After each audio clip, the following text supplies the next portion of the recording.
നമസ്കാരം, എൻ്റെ പേര് ജോബിഷ്.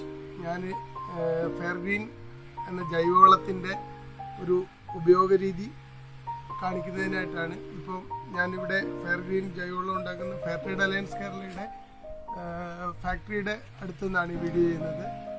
ഒരു ഗ്രോ ബാഗിൽ ഒരു 2-3 പയർ വിത്ത് നടുന്ന ഒരു വീഡിയോ ആണ് നമ്മളിവിടെ ചെയ്യാൻ ഉദ്ദേശിക്കുന്നത്. അതിനായിട്ട് കുറച്ച് മണ്ണ്, കരിയില, മരത്തിൻ്റെ കുറച്ച് പൊടിഞ്ഞ വേസ്റ്റ്, കുറച്ച് ഇഷ്ടിക കഷ്ണങ്ങൾ, പയർ വിത്ത്, നമ്മുടെ ഫെയർഗ്രീൻ ജൈവവളം, ഇത്രയും സാധനങ്ങൾ ഇവിടെ നമ്മൾ കരുതിയിട്ടുണ്ട്. ആദ്യം തന്നെ ഈ ഗ്രോ ബാഗിനടിയിൽ ഈ മരത്തിൻ്റെ കുറച്ച് ഈ കമ്പ് സാധനങ്ങൾ ഇടുന്നു. ഈ ഗ്രോ ബാഗിൻ്റെ അടിയിൽ നമ്മൾ വെള്ളം വാർന്നു പോകാൻ വേണ്ടി ഹോൾസ് ഇട്ടിട്ടുണ്ടല്ലോ, ആ ഹോൾസിൽ മണ്ണ് വന്നടഞ്ഞ് അത് ബ്ലോക്ക് ആകാതിരിക്കാൻ വേണ്ടി ആ മരത്തിൻ്റെ കമ്പും അതിനുശേഷം ഈ ഇഷ്ടിക കഷ്ണങ്ങളും ഇങ്ങനെ വെച്ച് കൊടുത്ത് കുറച്ച് കരികിലയും അതിലിട്ടതിന് ശേഷം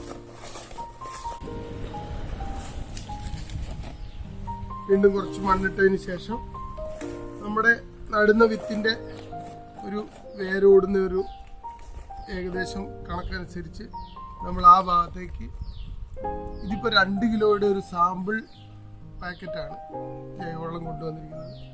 അതിൽ നിന്ന് ഒരു 2 പിടി ധാരാളം. ഇതൊരു ചെറിയ ഒരു 5 കിലോ വരുന്ന ഒരു ഗ്രോ ബാഗാണ്. അതിലേക്ക് ഇത്ര ജൈവവളം ധാരാളം മതിയാകും. അതിനുശേഷം വീണ്ടും കുറച്ച് മണ്ണിട്ട്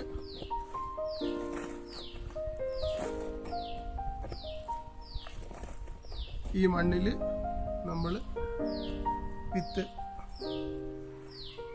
നടുകയാണ് ചെയ്യുന്നത്.